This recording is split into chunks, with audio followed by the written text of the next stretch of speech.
número 580 del compendio del Catecismo. ¿Por qué se llama la oración del Señor? ¿Por qué el Padre Nuestro se llama la oración del Señor?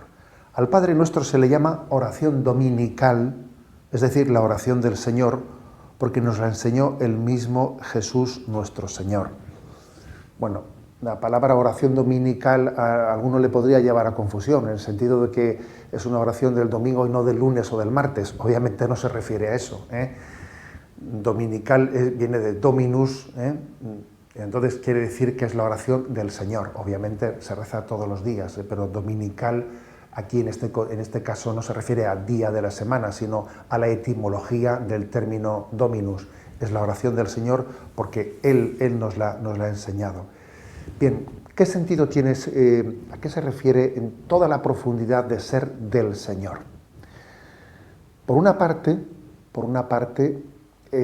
ese Señor, Dios y hombre verdadero, no lo olvidemos, supone que es oración de Dios y oración del hombre.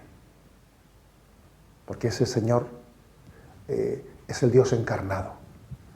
Entonces es la oración del Hijo único del Padre, en la que Dios está hablando, y por ejemplo, ¿no? Pues Juan, en esa oración sacerdotal, a la que nos referíamos hace poco, ¿no? Juan 7:7 dice, Jesús, el Hijo único, le dice al Padre, ahora han conocido que todo lo que me diste procede de ti. O sea, la oración del Padre Nuestro procede de Dios. Esa oración que Jesús nos enseñó, el Padre se la entregó a Jesús y Jesús nos la dio a nosotros. Podemos decir que esa oración con la que nos dirigimos al Padre nos la dio el mismo Padre entregándosela a Jesús. Pero como Jesús no solo es verdadero Dios, sino que también es verdadero hombre, es el Verbo encarnado, al mismo tiempo esa oración es la oración que recoge el suspiro del corazón del hombre que se dirige a Dios.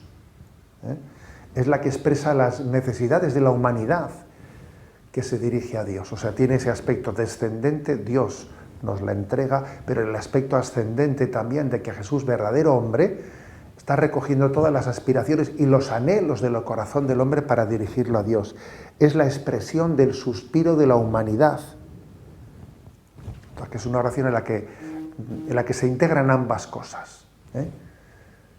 Se integra el Dios que se revela y el hombre que aspira, que suspira por llegar a Dios. Se encuentran en Jesús, se encuentran en esta oración.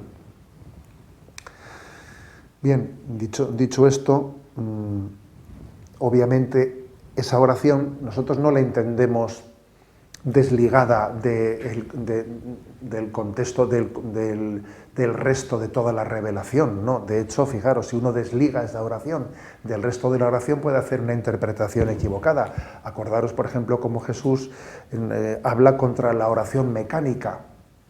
Contra Mateo 6:7 dice, ¿no? Pues cuando recéis no uséis muchas palabras como los gentiles que imaginan que por hablar mucho les harán caso. O sea, el rezo de la oración del Padre Nuestro de una manera mecánica, repitiendo palabras, no sería una recepción adecuada de la oración que Jesús nos enseñó. No, eso sería una malformación de la oración de Jesús. Digo que no se puede, por lo tanto, descontextualizar y reducir a la letra. Es que junto con el Padre Nuestro, Jesús nos entregó el Espíritu Santo para que rezásemos bien el Padre Nuestro. Nos da el Espíritu Santo para que esta oración sea espíritu y vida. Sin esa oración, el Padre Nuestro puede ser sin esa acción del Espíritu, el Padre Nuestro sería letra muerta. Y fijaros cómo en Juan, capítulo 6, versículo 63, dice, el Espíritu es quien da vida, la carne no sirve de nada. Las palabras que os he dicho son espíritu y vida.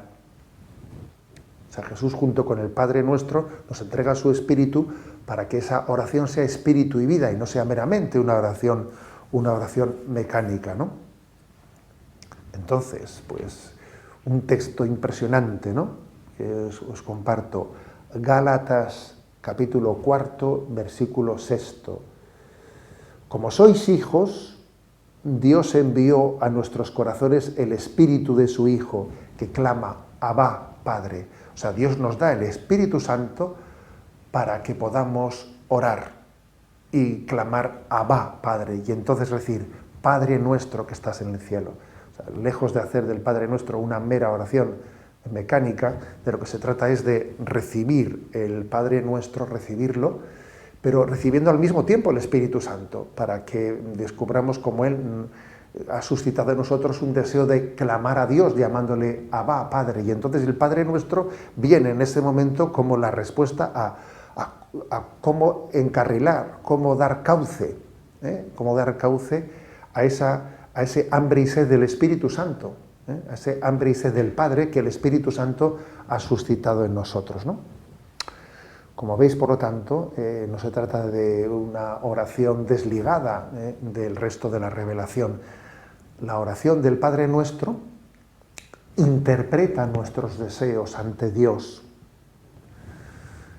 Es el Espíritu Santo el que escruta en nuestros corazones los verdaderos deseos y nos educa a través del Padre Nuestro a expresarlos a Dios.